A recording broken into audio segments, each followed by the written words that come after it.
are live. It is Empire State of Baseball on this Tuesday, May the 28th, 2024, for episode number 86, airing on X, YouTube, and now Instagram, and as always, powered by StreamYard. And we are back once again. It's another Tuesday. Hopefully the last Tuesday for a while. I know our schedule's been all jumbled up lately, but we are coming off a Memorial Day weekend holiday. So throwing it around the room real quick, starting with my guy Tom, then over to Joe and Corey. Tom, how was your holiday weekend? It's good. I mean, the weekend part of it was really good. The weather Northeast, which I'm sure a lot of our viewers are at, was about as perfect as you could imagine. Got some golfing Saturday morning, and then just some outdoor stuff. Monday, weather was kind of stinky, but you take 2 out of 3 good days. My weekend was excellent. I was having a grand old time. I was up in the Pocono Mountains. I was chilling by the beach. Awesome. And then I had to watch the Met games several times, including today. Did I crap out? Is that it? You're like a real Joey Lag at donuts right now. My internet's less reliable than a Met closer right now, so I'm just gonna sit here, pour myself a drink, and let you guys take it. Oh man, no, he's not. We'll get to it shortly. Corey, Favs, go. Yeah, well, I could say my weekend was better than Joe's internet. That I could confirm, and it was definitely a lot faster than Joe's internet. That's the one thing with these holiday weekends. I look forward to them for the longest time, and then they feel like they're gone in a blink of an eye. So. Only downside, but we're entering that fun part of the year. We're in the unofficial start of summer. I know technically summer itself is still about 3.5 weeks away, roughly. So, but it's the unofficial start of summer. It's summer. Memorial Day to Labor Day is summer. I consider it the same. And we also know too, one thing I've said a few times this year, a lot of times last year, you tend to know what type of team you have in your baseball season. At Memorial Day. We're past Memorial Day, and I could tell you I know what type of Met team we have this year, and we'll get into that a little more later in the show. More on the Empire Express, and Corey, you're so right on it, because you really look at it, and your measurement's pretty accurate, because we're already past the third portion of the regular season. So I think it's a very accurate measurement to say, by MDW, as kids like to say, that's a good time to assess where your team's at and where your players are at too. Players, Yankee side of the house. Look how fans were worried about Aaron Judge in the first month and a half of the season, and now look where he's at now. And it's good that we are using that checkpoint, that first checkpoint of the 2024 season, as MDW. But with the Memorial Day holiday, what I love about it, obviously outside of paying our respect for the armed forces members that sacrificed their lives for our freedoms and liberties, and helped give us a platform like Empire State of Baseball here today. But an off day. And speaking of off days, I want to talk about an individual who's going to have a lot of off days in the coming future. And that is, of course, Mr. Angel Hernandez. Oh, my God. Typically, we cover the Empire Express later on, and we'll get into the Mets-Yankees side of the house. But this is so prevalent. We got to talk about Angel for just a little bit, and just going around the room real quick. Starting with Tom. We'll go back to the same order we just had before, Tom to Joe and Corey. Quick thoughts on the retirement of Angel Hernandez.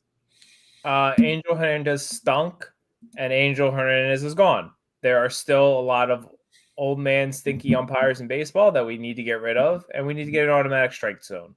I learned today on Twitter, apparently Angel Hernandez was a good guy. People seem to have liked him personally, even though he was a horrendous umpire. So enjoy your retirement, Angel.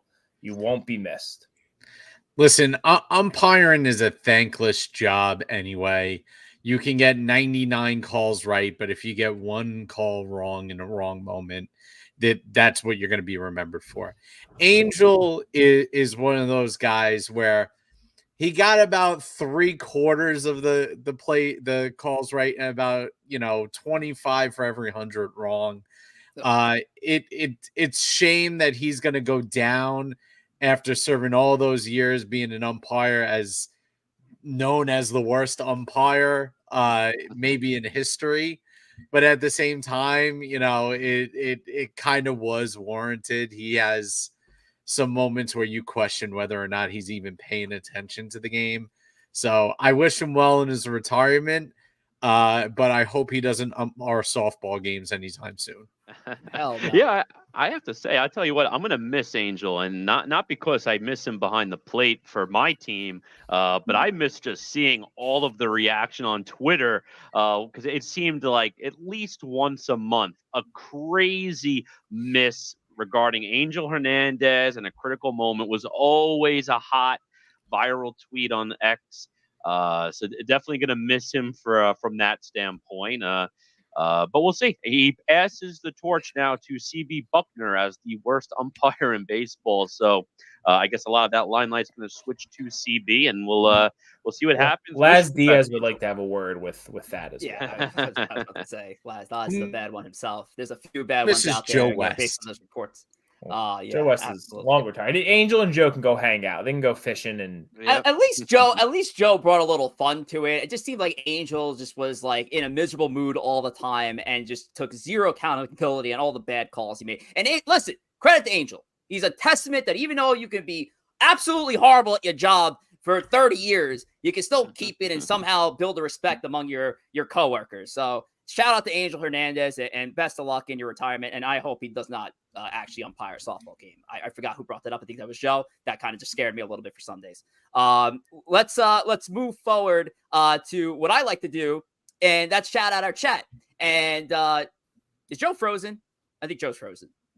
He looks frozen as hell. All right. Anyway, so poor Joe is dealing with the nonsense of his router along with his New York Mets. But let's take a look at the chat here and shout out our guy, Jacob Petruzzi, in the building first. Salute to you, Jacob. We have Grace Monroe, the newest member. I mean, it's not really the newest member of the Morning Brew sports team, but it is the newest member of the Yankees Morning Brew stream, live on Tuesdays and Thursdays. 10 p.m. Eastern time, 11 p.m. Eastern time, 11 p.m. Jesus, 11 a.m. Eastern time. I'm getting it right for the third time. Listen, the bad call. I'm really channeling my Angel Hernandez right here. Check out Yankees Morning Brew, 11 a.m. Eastern time, where Grace, Hector, and Damian and TC put on a fantastic show over there. Our guy, Chris Dievis, over at Yankees Pod, also affiliated with Morning Brew Sports. Chris Dievis, what's going on, Chris? Shanti, what's going on, Shanti? Nice to see you. We have H.O. in the building, host the Long Relief on Twitter. We have Sierra in the Midwest, terrible weather all weekend. Glad you guys had good weather, and we're sending our thoughts out to those affected by the horrible weather that's affecting the middle portion of the United States. And sending our best out to everyone out there, of course. Poor Joe. Mets driving him to drink. Jack Esposito, shout out to you. We have NFE, the Strike Zone. Give him a subscribe over his channel. We have CK, also the Yankees Pod. In the words of Ray Charles, hit the road, Jack, and don't you come back no more, no more. Oh, we got to have a song tonight. And Mike Parziali, one of the best mods in the game. Hernandez behind the plate. Ox at second. We don't want that. We don't want that at all. And for my Sunday morning softball guys, they know the deal. Corey Favs, let's talk about the lineup tonight for our show. We got 21 people in the building. Hopefully we bump those numbers up. But what do we got for tonight's show? Yeah, listen, we got a 3-part show tonight. We're going to start off, as usual, with the Empire Express, giving you the latest New York Met and New York Yankee news. One team doing very good, one team doing very terrible. Some more to come on that in a moment. We're then going to shift to one of our more intriguing game segments. That is Khore Kurriculum, where Khore will go ahead and join us and ask us some questions. And his questions tend to be pretty tricky, so definitely an intriguing game segment coming back tonight. And then finally, we'll wrap it up with the New York Strike Exchange, going through our New York Bulls and Bears of the week. And Joseph is back. Are we all good there, Joe? Okay, no, we are not. That's not. Very, very, very good. All right, so Joe's live stream is not working well, but hopefully your live stream at home is. Make sure, again, we are simulcasted on Instagram, X, and YouTube. But listen, if you're on Instagram and X, thank you for joining. But I will say this. I'm biased towards YouTube because that's where the party's at. That's where you're going to see a lot of these comment streams. That's where you're going to see the interaction. And I will give the warning out to our Instagram live folks at the hour mark. The stream does cut off. So if you do want the full experience of Empire State of Baseball, I would suggest going over to YouTube. But if you are joining us here on Instagram Live and X, we thank you so much for it. So while Joe's still navigating his router over there, Tom, let's talk New York Yankees baseball. Why not? let's get Let's do into it with the New York Yankees because, again, this team still playing great ball, despite, their most recent game coming to an unfortunate loss to San Diego, but still taking the series against the Padres. Yankees up at 37-18 to begin the 2024 campaign. First in on base, OPS, ERA, batting average against. What's there more to say, Thomas, about this New York Yankees team? The Yankee team is very good. And I think we've all, as Yankee fans, I feel like those West Coast trips, you always just hope to split on a West Coast trip.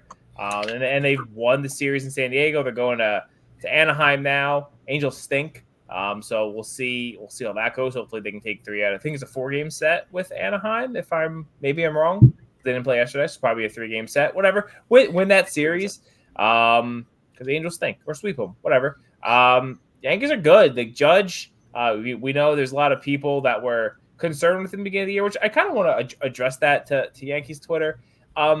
It was, I think, fair for people to say maybe there's something wrong with Judge, considering he was hurt in spring training and then he did not look good beginning of the season.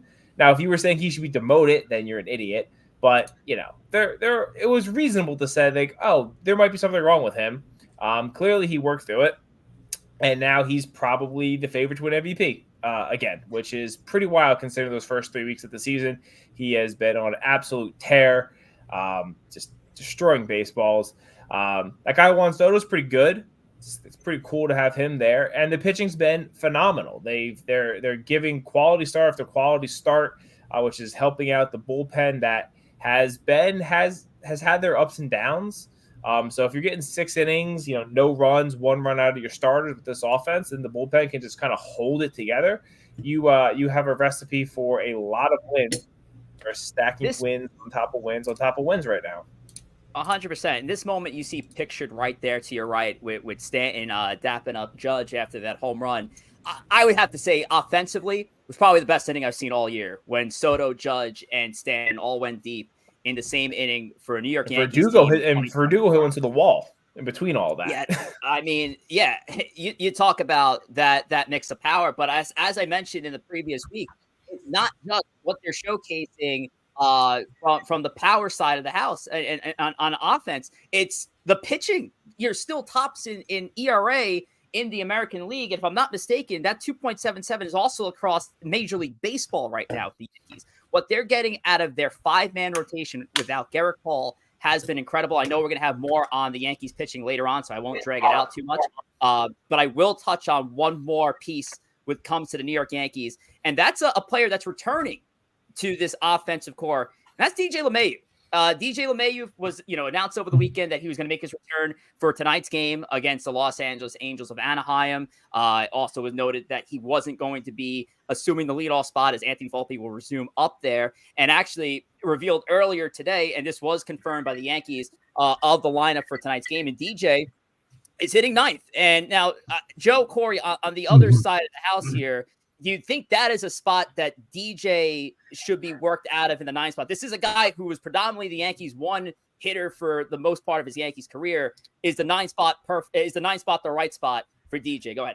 Yeah. So I mean, I think the Yankees fans got to realize, and the Yankees themselves have to realize, DJ's not the same player he was when he won a batting title with them. I think you are now going to see a different version of DJ LeMahieu. I think you're also going to see a version where he shouldn't be playing every single day. He should be playing maybe 3 or 4 days a week, rotating in between third, second, first base, giving Rizzo and other guys a spell. And I think you insert him where it's needed. DJ is at the point in his career where his health and keeping him on the field is going to be him having to be a semi-part-time player. And I think that's the way to maximize DJ LeMahieu at this point. He's a guy who's going to be fine whether he hits 9th, 7th, 1st, 2nd. He's a professional hitter. That's the way he is. But at this point, the Yankees need to have him on the field and available as much as humanly possible. And that means maybe having less games in the field every single day as a result of that. Yeah, and I personally have no issue with him hitting 9. I think that's actually the best spot for him to hit right now. You definitely don't want to change the top of your lineup. I mean, Anthony Volpe, there was always a ton of debate last year and even the start of this year about whether or not he should lead off, and most people said no. But Anthony Volpe right now, I mean, he's hitting 282. with 11 steals, only caught 3 times so far, 790 OPS. I mean, that's solid out of the leadoff spot, and that's helping to set up the table for your big poppers in Soto, in Judge. So you don't really want to change the top of the order. So put them at the bottom. And a lot of people say the 9th spot in this day of baseball is essentially a second leadoff spot, because once you get through that first inning, the lineup kind of doesn't really matter anymore. So in the 9th spot, try to set the table. You have a veteran bat at the end, get on base, and let your top 3 guys try to drive them in. So personally, I don't see how you squeeze him in the top of the lineup. You could make a debate. All right, do you want him hitting maybe 8th instead of Austin Wells above Gleyber Torres? Personally, I wouldn't. I would keep him that 9th spot, have the veteran down there. Yeah, I like. Go on, sorry, Rich. No, go for Tom. Sorry. I was gonna say I agree. I like the double leadoff spot there, and it's not like DJ LeMahieu is a rookie, and you're saying, look, we're going to start your 9th, and you could work your way up. Although a baseball lineup is a meritocracy, and if DJ LeMahieu 3 weeks in is hitting 350, he's going to find his way moving up in the lineup. You'll see how far up he'll go, but he'll move his way up if he's hitting really well and he's playing. I don't like having the catcher bat 9th, just because even though the catcher's been pretty good for the Yankees this year, it kind of then clogs up the base paths a little bit, even though Wells is not the slowest of catchers.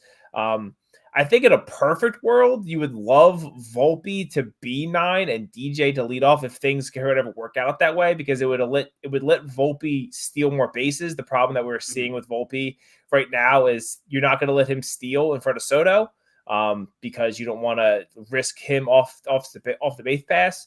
So in theory, it'd be good if he was hitting 9th and DJ was there for some hit and run type stuff, but you can't mess with it right now. Volpe's on like an 18-game hitting streak. This is the spot they want him to be. Just you roll with it, and if DJ earns his spot up in the lineup, he'll move his way up. Sierra mentions here, I'm sure DJ will be fine. Productivity has never really been an issue for him. Just his health. Chris here, DJ, Volpe, Soto, Judge, that's a perfect setup. When you have Volpe hitting the way he's been hitting as of late, and granted, you guys know where I felt about Volpe being in the leadoff spot. All the lines that Tom just said before about him having less steal chances because he's hitting in front of Juan Soto, you're taking a dynamic element out of Volpe's game. But he's starting to feel comfortable in that spot, and I hate the idea of moving him up and down the order. That you have to rock with it at this point. If that's your long-term option at leadoff, then you got to have to keep him there in that spot.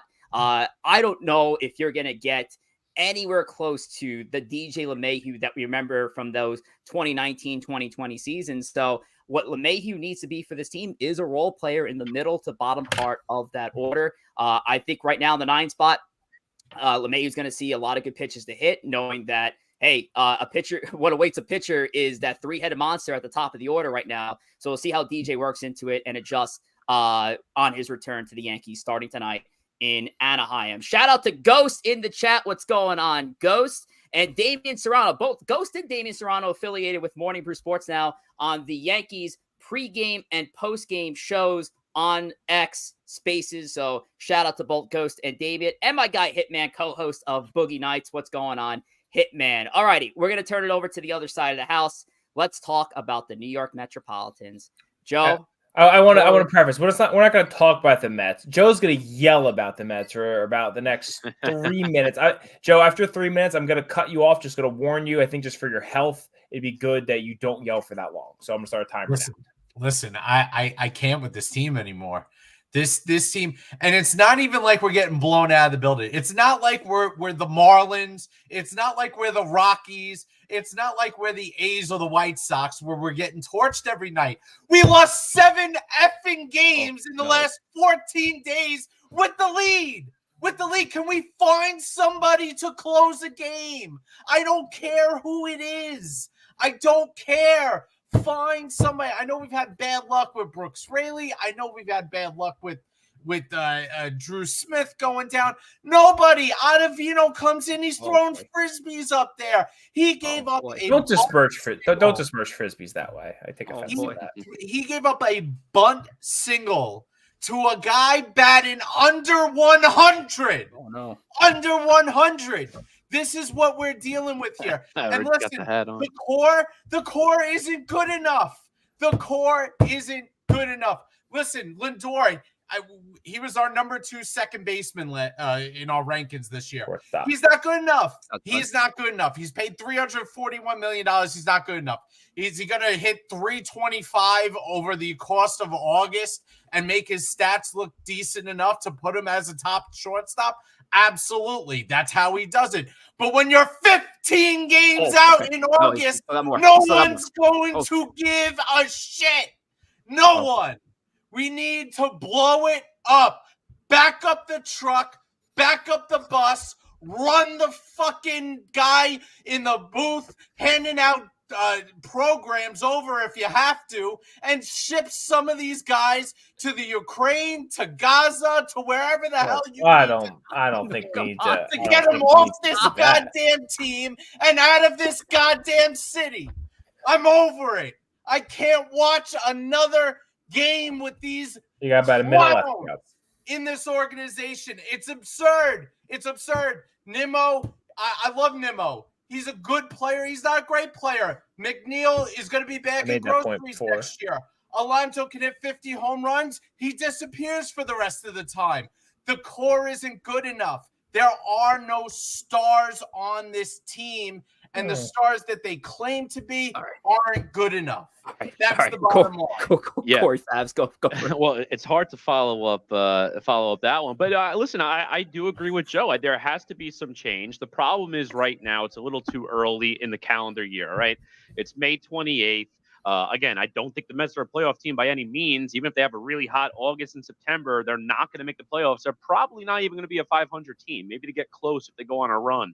But I agree. This core, I don't know what is wrong with this core right now, but we're approaching the definition of insanity because year after year, we're expecting something different despite having the same exact team for the most part on paper. You look at this lineup.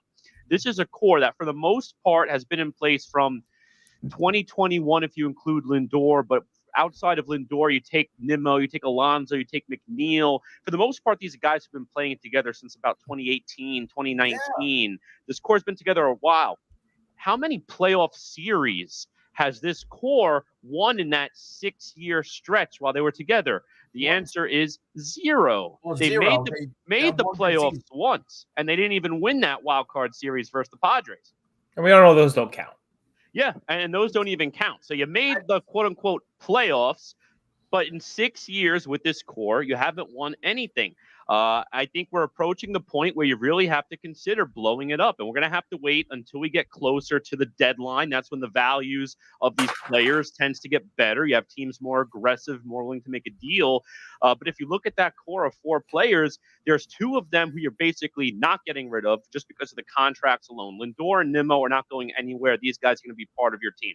Do they have to wake up? Yes, especially Lindor with the contract he has, but they're not going anywhere. So then you look at Alonso and look at McNeil. McNeil, he could be on the bench in about a month or two because I'll tell you what, Acuna in AAA right now is absolutely killing the ball. He got off to a slow start, but he's been really hot as of late. So that's something to keep an eye on there at second base. And Alonso, I mean, you are really setting yourself up in a poor position that if you go to free agency and Alonso walks and you get absolutely nothing except a qualifying offer, compensation, whatever that is these days, you're really setting yourself up to fail. You have a chance here to try to bring some talent in, reset the core. And if I think of the Mets teams, go back into like the 2010s, even those bad Mets teams, the one thing they seem to have was good, consistent pitching, and it was the offense that was always terrible. I think they have to go back to the basics, build up your arms, all right? You got a nice young piece in Christian Scott. You got a couple of guys who are still a little ways away. Kodai Senga, I don't even know if he has a shoulder anymore, Kodai Senga. I don't know what's up with him. But I want to go back to the basics. Get some pitching talent in here, a guy like Alonso, maybe you trade him, get some young arms. I don't know, but you have to do something with this core because it really is a definition of insanity right now. Year after year, this is a core that does not make it to the playoffs. They did once in 6 years, but have never won a playoff series. It's time to change it up. I want to ask you, I want to ask you guys about that. You touched on it a little bit there, Corey. Mets want, a fire sale, or some Mets fans want a fire sale. But a lot of these guys can't be moved. Alonso is the obvious. You could absolutely trade Alonso. I know he's had a down year. You'll get something good for Alonso, although it will just be a pure rental. Outside of that, Severino, maybe, right? If Severino has been, he's again is a rental type guy, he could go. You could probably trade a Quintana and maybe get some scraps for him, just because you're not going to get a ton for him at this point. But like Jeff McNeil, I don't think he's tradable. He has 2 years left, then a club option in 2027, and I don't think anyone wants to pay him over $15 million a year if he's producing like this. So unless you're going to eat all his salary again, but even still, I don't know a playoff a team that's going for the playoffs. They don't want that unless he heats up, unless he catches fire for the next 2 months. I don't know. There's not a lot of moves you can make. McNeil would have to go in another thing with a pitcher. So, like, if you trade a Severino to a contending team, they won in a platoon, utility bat. The thing with Jeff McNeil is he can play 4 positions, but he's not a rental. Insert him and take a shot. 2.5 years of Jeff McNeil. Right. The Mets are going to pay down that money. But if you think of what we call the core, and you look at the last time the Mets had we called an offensive core, which is the mid-2000s, it was made up of Wright, Reyes, and Beltran. One's a Hall of Famer. Wright was probably on his way to the Hall of Fame before he got hurt, and Reyes was at the minimum a batting champion and the most dynamic leadoff hitter in the sport. And that wasn't good enough to get it done. So the idea that we are now looking fast forward to now, none of these guys are Hall of Famers. You want to call Lindor a Hall of Famer? He's not going to make the Hall of Fame. They're not good enough. If you look at across at the Yankees, Judge is a Hall of Famer, regardless of what the rest of the core is, which you can debate. Judge is a Hall of Famer, at least a Hall of Fame talent that is on his way to the Hall of Fame. The Mets don't have that. Look at the Braves. Acuna is a Hall of Fame talent. Albies is a great talent. Riley is going to be one of the best third basemen in baseball. They got a great first baseman in baseball. The Mets don't have the talent, and the guys they've chose to build around are just flat out not good enough. So the Mets have to do something where these are not the guys that we rely upon year in and year out, because they have proven that they can.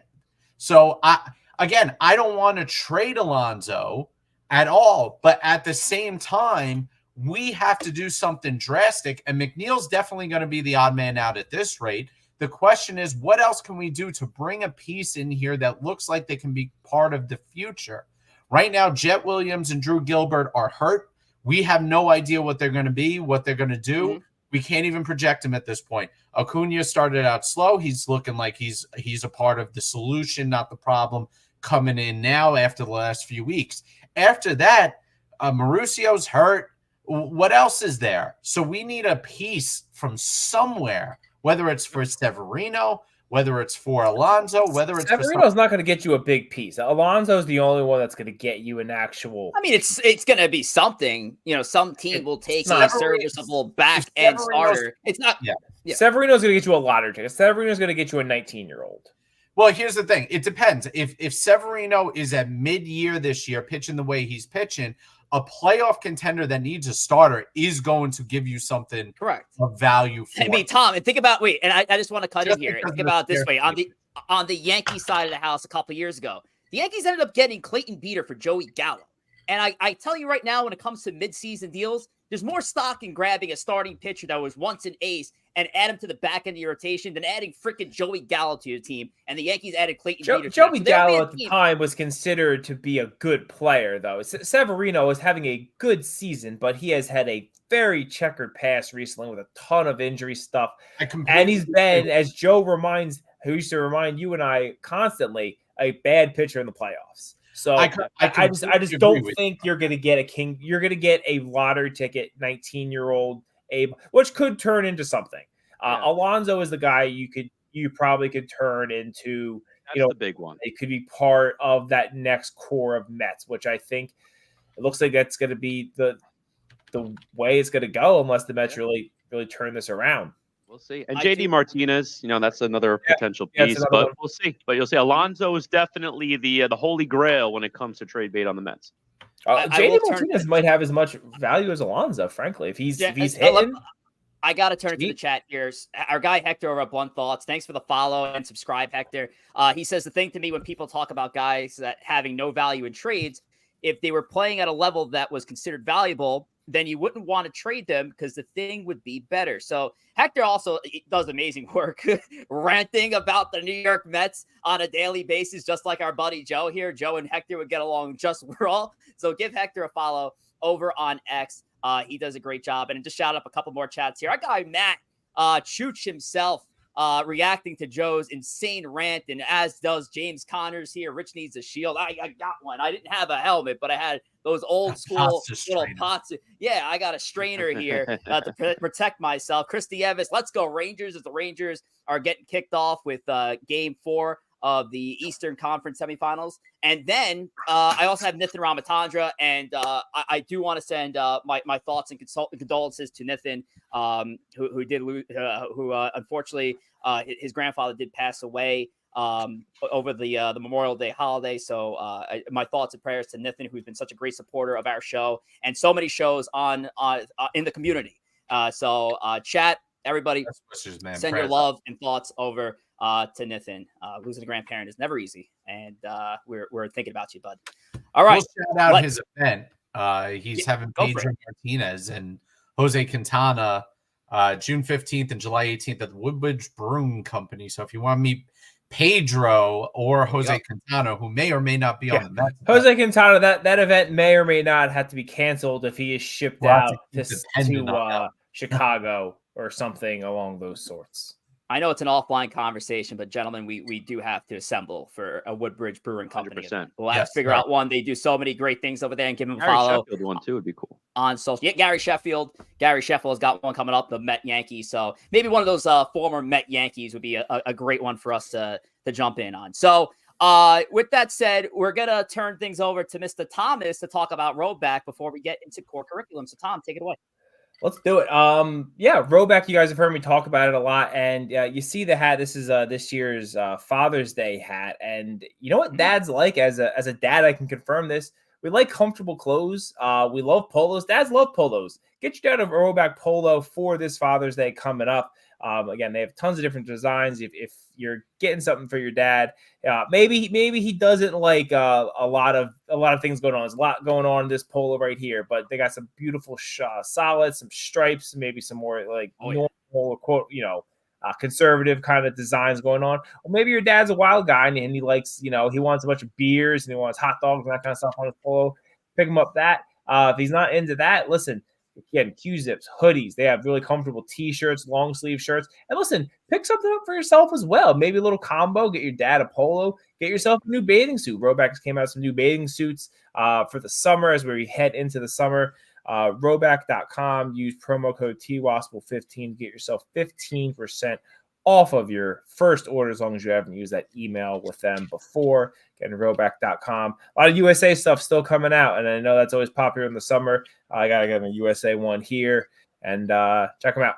Yeah. Oh, here you go. Here, Sierra S here. Sorry, Corey. My dad is a little on the thick side. Do they have big guy stuff? They do. I think their polos go up to 3X. So I think a lot of their stuff goes up there. I could say as a former more thicker guy, I was rocking some of their 2X stuff for a while. I was very comfortable in it. It's very it's not tight fitting. So if that's not what you're looking for, you're gonna get a lot of comfort out of Roback for sure. Yeah, completely agree. I got a lot of compliments this last weekend when I was wearing the Azalea collection shirt. Definitely recommend them. Love it. Yep. Rich is rocking it right now. Is the code. I'm wearing the one. I got to add more to this collection. This is thus far the only one in the closet, so we got to add more Q-zips and tees and hoodies and all that good stuff as we move along. So Joe and Corey are ranting about the Mets having a core that seems to be unstable. Well, you know what? I have a great core to bring up right now. And it has nothing to do with the Mets, and it has nothing to do with the Yankees, but it has everything to do somehow, some way about baseball trivia. So ladies and gentlemen, once again, welcome back our guy, Mr. Andrew Corey of Khore Kurriculum. What's going on, Khore? How you doing, bud? Not much. How's everyone doing? We're some better than others. Doing good, my man. Not well.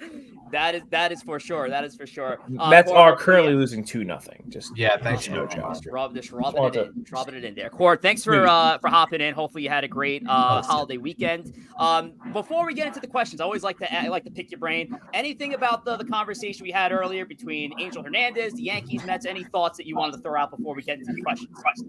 I think Joe pretty much nailed it on the Mets. The only thing I'd throw in there with I think a lot of like what they can get to on the market probably has to do with how, or at the deadline, has to do with what will be available at the market. I think kind of always see that, right? Like pitchers that we don't think are valuable, all of a sudden get a top 20 pick from someone's farm system. And then, I think for the Mets, too, that Cohen's going to want to go for it. They have a ton of money coming off the books. We know that they're going to try and want to spend a lot of money. I think a lot of it you can go get some players in trades too. So as long as they're stocking up the farm system, that, hey, maybe this guy isn't part of our future, but it's part of someone else's future, that we can go get a major league ready player to be ready for 2025. I think that's also a possibility. So I think we're just going to have to see how it plays out in the next couple of months. Yeah. Definitely great call there. And again, hey, listen, guys, if you haven't already, give my guy Khore a follow on Instagram and on X. Great baseball mind, great Met conversation on X. That's at Khore_. And on the Instagram, it's the flip side, _Khore. Khore, you have a couple of trivia questions for us tonight, sir. Let's throw the first one up for you in just a moment here. Here we go. Our first question from Khore. Take it away. Ellie De La Cruz is one of 3 players in the modern era with at least 54 total bases and 15 stolen bases in his team's first 24 games of the season. Who is the last player to accomplish this? Last player. Okay, let's start the clock. 15 stolen bases. Is it Vince I'm Cole? go Corbin Carroll. Incorrect. What about Vince Coleman? Incorrect.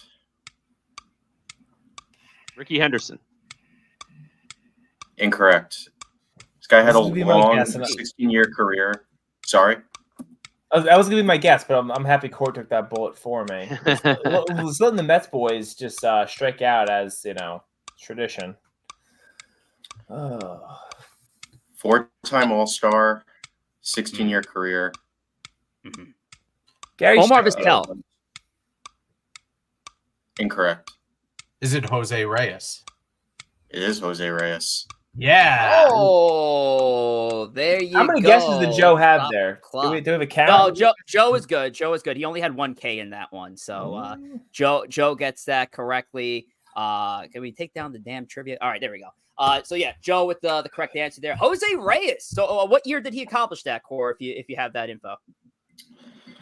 I think it was I have it on my phone. Give me a second. Okay. No problem at all. It's gotta be one of those like between 07 and 08. You would 06, think like, 07, 08. well, maybe that 2007. 2007. 62 total bases, 17 stolen bases. And I remember like when we were talking about when we did our draft of the New York all-time baseball a couple of months back, there were like a couple of Jose Reyes years that we were debating, and I think 07 was one of them, with the other being 2011 where we had the batting title year. So Jose Reyes, crazy. That's how long it's been since we've seen that. Jose Reyes back in 07. Great question there, Khore. Let's get the second one up here. Take it away. Through April 22nd, Jared Jones would commit batters to 98 swings and misses. This is the most by a pitcher in his first 5 starts in the pitch tracking era since one pitcher. Who is the last pitcher to do this? So, question. So, is this saying his first, so this is his first starts of his career, right? Not just like first 5 starts. Yeah, first 5 starts in the major leagues, 98 swings and misses. Mm-hmm. What about Jose Fernandez, Marlins? Incorrect. It's a great guess. Garrett Cole. Incorrect. Pitch tracking. So it's Max Scherzer. Incorrect. No. He's a fairly recent player. He played 7 seasons, and he's currently out of Major League Baseball. Ooh. Ooh. My other guess I was gonna say DeGrom, but no. Is it Matt Harvey? Incorrect. Good guess too. Fits the criteria. I don't want to burn my other one. Tanaka. It is Tanaka. That was gonna be my guess. Oh man, You can't say. I was just gonna say it. You didn't even have a guess, dude. I was just gonna say it. Oh my god. Naka. oh man. Oh man, and the rich get richer with Joe and I getting trivia. I just got Richard.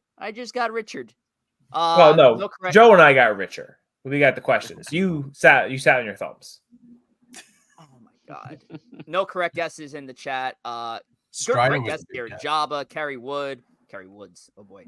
Steven Strasburg, Spencer Strider. That was a good guess. But Tanaka is correct. So credit to Tom and credit to Joe. Yeah, so 1-1. There we go. Yeah. If you wanted to make the stat even crazier, if you even included Tanaka's 6th start, Jared Jones would still beat him on swings and misses.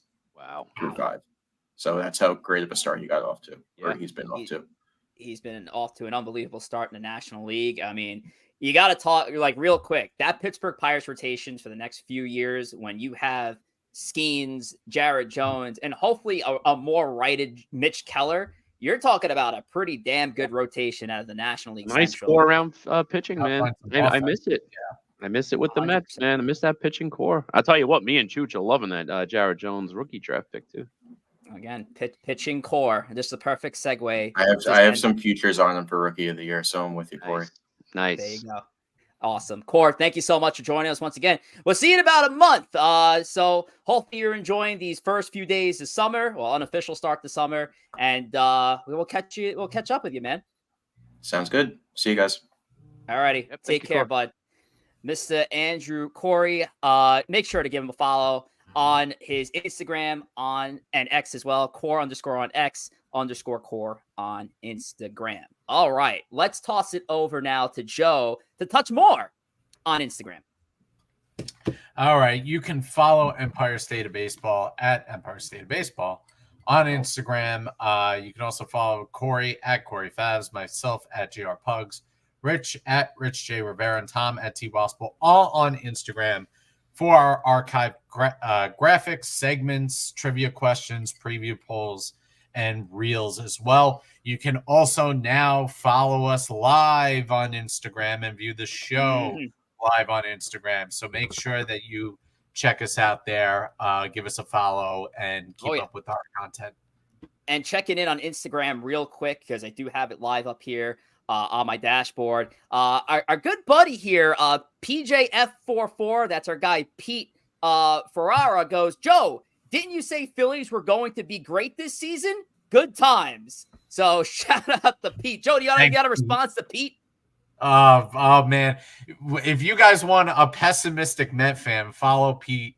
We'll post his handle or something later. That's as pessimistic as you get. I'm a positive Met fan, and this is what the Mets have succumbed me to. If you want pessimistic, they could be up 100 runs. People think they'll blow the save, which at this particular moment looks like a reality. Yeah. So. Oh, God. Well, maybe more on that rant later on tonight. Hey, guys, over on YouTube, if you haven't already, make sure to smack that like button. Make sure that if you're not subscribed, to subscribe as well. If you're here with us in the chat, I'm sure you are subscribed. And make sure to send that link out to all your friends, family members, Yankee fans, Met fans, baseball fans, Angel Hernandez fans. Angel Hernandez himself, he ain't doing anything. So send that link out and make sure that they join the conversation over here on YouTube. It is 8:44 p.m. on the East Coast. And we still have one of our favorite bits here. It's our bi-weekly segment, our bi-weekly player ranking segment, that is. And that is, of course, the New York Strike Exchange. And we're going to be covering the rankings between May 13th and May 26th, essentially, since our last ranking. So I'm going to throw it over to Tom to touch on the first 5 players. Tom, Bulls or Bears, who do you want? Oh, we got to go with the Bulls. All right. So we'll go with the Bulls. Thomas, take it away. All right. So I just want to state for the record, before we were putting this together, I suggested the whole list should be Aaron Judge. Aaron Judge should just be 1 through 5. He deserves all the spots on the list. But either way, it is a very historic Bull list here because you see a lot of the true interlocking NYs. You see 5 Yankees on the Bull list. We'll start at the bottom, though. We'll talk about Clark Schmidt, who has been fantastic as of late. As of all the Yankee starting pitchers, they probably almost you could have Yankee starting pitchers fill out the Bull list if you really wanted to. Number 4, we have Juan Soto, just doing Juan Soto things, just under 300, 1.0 OPS, 5 home runs. You got Stroman, who was previously on the Bears list, moving his way up to the Bulls list with the 2-0 2-week span there, a 0.47 ERA. That sure looks pretty. Number 2 has been the sensation, Luis Gil, who's just been, again, fantastic, striking out everyone. He would have been probably a good guess for the swing and miss numbers because Luis Gil has been really killing it as of late. And then number 1, again, Aaron Judge is on a historic, 3-week run right now where he is basically an automatic extra base hit almost every time he comes up. It's been phenomenal. It's number 1 on the Bull list. And yeah, it's the Yankees are rolling. The Yankees are rolling the Bull list. What do you guys see here that you want to talk about? So I will say this. I just wanted to make this point here that we did add a column to the Bull Bear list, and if you see to the left of the names and stat line, this is their position. The number is where their position was either on the Bull or Bear list. If it's in the green, that's where they were on the Bull list. If it was in the red, that's where they were on the Bear list. So you look at Marcus Stroman. The last time we did the rankings, Marcus Stroman was 5th on our Bear list, and he worked his way all the way up to the 3 spot. And honestly, for argument's sake, I had Stroman in my 2 spot. You see the numbers right there, 0.47 ERA, 2-0, 19 innings pitched. Stroman has been, I would say, close to a revelation for the New York Yankees this season, and as is the mix of this current rotation. Now, you're seeing Hill, you see Stroman, you see Schmidt. You're missing Carlos Rodon in there, who makes an argument for that top 5. You're missing Nestor Cortez, who makes an argument for that top 5 as well, because even Nestor Cortez, with all his faults, actually amassed a 0 ERA in the last 2 weeks. And I actually had Nestor making my top 5 because he didn't have the strikeout numbers. The walks were a little bit elevated, but Nestor Cortez, for all it's worth, has been producing as a 5 starter, whereas his ERA would be better than I believe 5 other teams' top pitchers' ERA in baseball. That's how great the starting rotation's been. I'll toss it over to Corey and Joe for comments on the Bulls, and then we'll kick it over to the Bear list. Corey, I'll toss it to you. Then Corey, I'll toss it over to you. Then Joe. Yeah, no, I have to say, I mean, the pitching really is the name of the game right now with these Yankees, because you look at these guys, your supposedly top 2 starters are not even on this list. Garrett Cole is yet to pitch this season, and Rodon isn't on this list either. The rest of the pitching for the New York Yankees has been, as a whole, has been phenomenal. And looking at this list, I mean, Luis Gil, I mean, he just continues to perform, and that's why he's remaining up there near the top. Stroman, again, making that jump from a Bear to a Bull. And Clark Schmidt, I mean, the deep pitching depth right now for the Yankees, going 1 through 5 in that rotation. Any one of them probably could have been a Bull in this last week, but we're only limited to so much, and Judge had to be on that list. So I was going to say, question for the chat. Rodon has been great. Who would you remove from this list for Rodon? Because the only one I could see is maybe Juan Soto.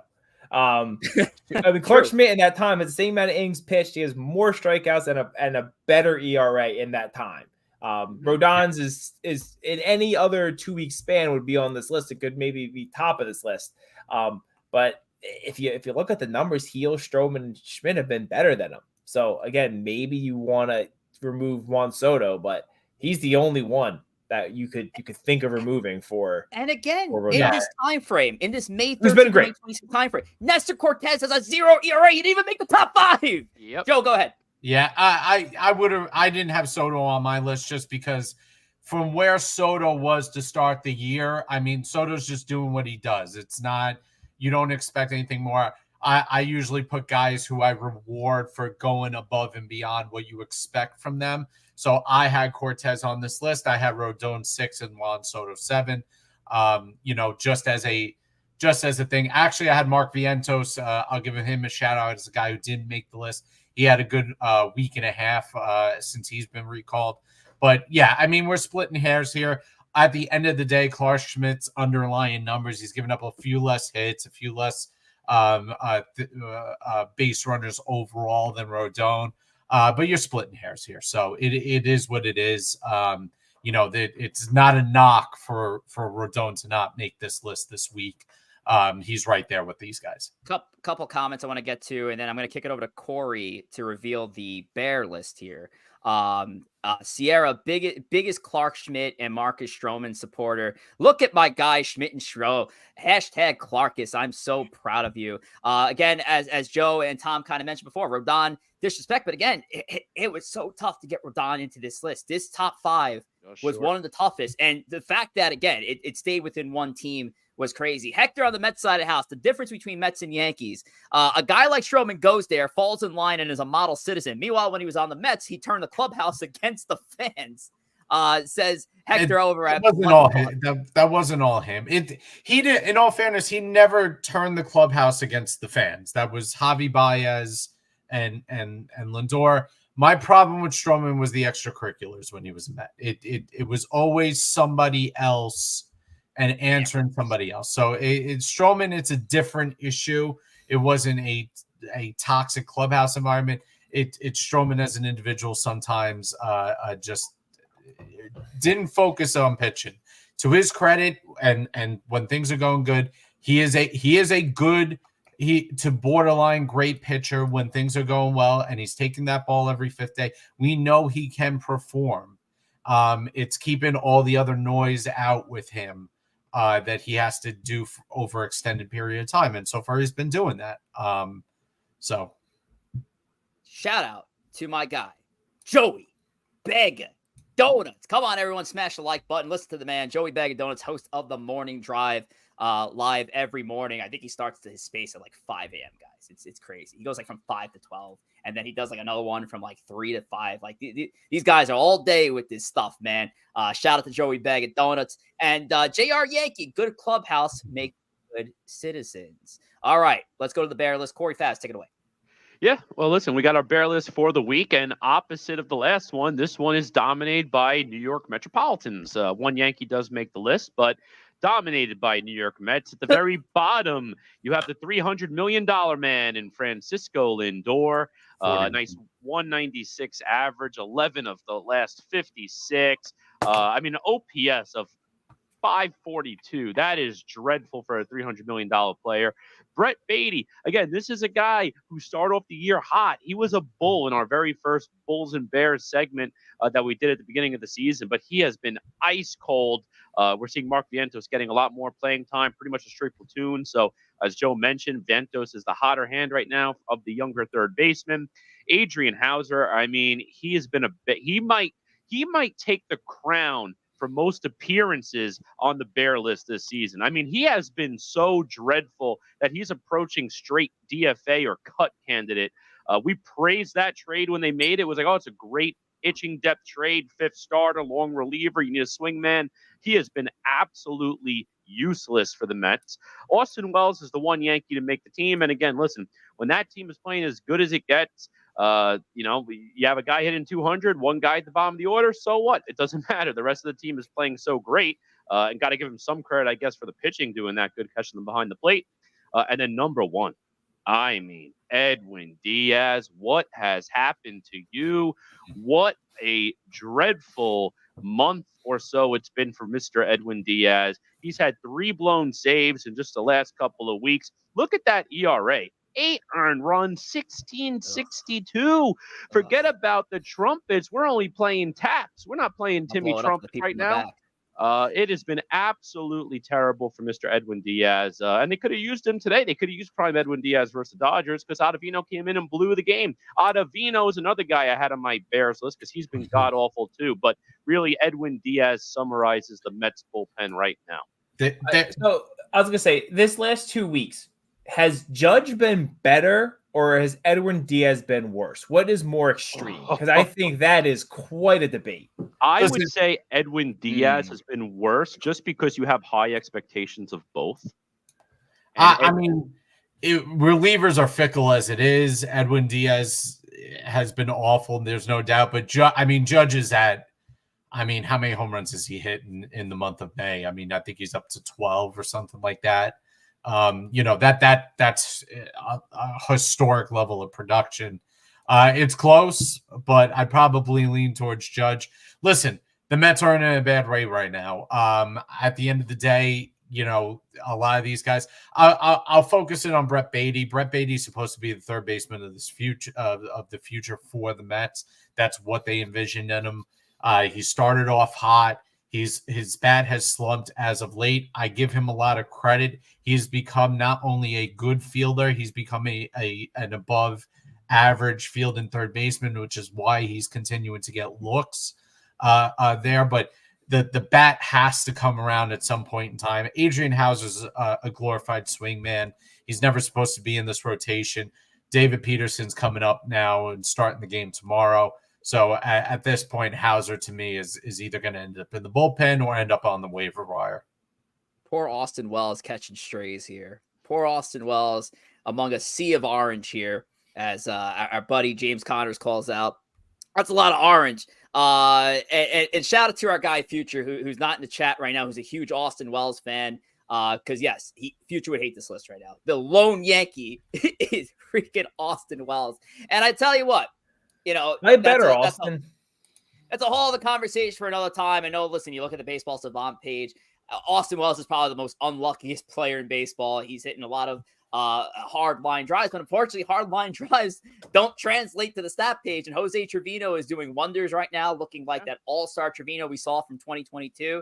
And at this point, you got to play Trevino. And for Wells, the team might have to consider sending Wells to AAA for him to get consistent at bats. And I think a player like that needs to play 3/4 of the week. And currently, you can't have that right now with the way Trevino's swinging the bat. And that's something where the Yankees might have to consider it with Wells having the options there. Mike Parziale goes, I'm not going to dance on the grave yet. It's a very long season and slumps happen. Thanks, but I'm definitely starting to shine the tap shoes. Thanks. Thanks, Mike. Appreciate it. But that is it for our bear list. Any final comments on the bear list, guys? Nope. I hope it's less orange next week, but I doubt it will be. Not looking that way so far. Well, we will see this list in 2 weeks' time. So set your calendars for Monday, June the 10th, because that'll be the next time we have our countdown for the player rankings for the New York Strike Exchange. Very good stuff, guys. Well, we are going to start to put this show to a close. But before we do that, Corey Favs, our X account is up over 3,000 followers. Getting a lot of engagement on X. We got spaces happening right there. Corey Favs, what's the details on X for FKA Twitter? Yeah, go ahead. Follow us at ESB Podcast on X. Again, that's our main page. You're going to see a lot of activity there, whether about the show, about the teams, about breaking news. But you'll also find a lot of tweets from our subsidiary accounts. That is our at ESBNYM for New York Mets news. Myself and Joe do go on there from time to time, live tweeting the games. Same thing on the Yankee side at ESBNYY, which Rich and Tom will help to drive on the Yankee side of the house. And you can follow all of us individually. Myself at G Gorey, Joe at JR Pugs, Rich at Rich J Rivera, and Tom at T Wospil. Good stuff, Corey Favs. All right, well, we're going to put a wrap to this one. Episode number 87 is back on a Monday. We'll be live June 3rd, 8 p.m. Eastern time, 5 p.m. Pacific. Now, Tom, I did want to draw your attention to what we got going on next week, but I like to give credit where credit's due. Tom, what's happening for next Monday's show, our big segment? Something about a draft? We got it. We got a draft going on. We did a draft preseason. I think the last time we did one of them, we did the all-time New York baseball lineup. But we're going to take you a little bit more into the fun zone this week. We're going to be putting together, drafting the ultimate ballpark menu. So we're going to be drafting a beverage, a snack, a main, and a dessert, and possibly a wild card, maybe a fifth spot. Still figuring that out. But listen, we're going to be power ranking. We're going to be power ranking. Where's the value on the board? What positions have a great depth? What positions maybe have a lot of a lot of possibilities in. We're gonna test that next week as we go through our baseball menu draft. Looking forward to it. I already have my draft picks queued up for food and drinks, and I hope Corey, Joe, and Tom don't take it. I don't have the worst draft among the four like I did earlier in the year. Let's do the thank you train to end it off. Full Mel Kiper. Well, Tom, you're yapping, so why don't you start? We'll go to Tom, then Joe, Corey, and I'll end it. Yeah, I like to thank Joe for not absolutely blowing his head off and still being with us. Cheers. Good job, Joe. Yeah, this was full. What do we got there? This little Johnny Walker Black. Oh boy.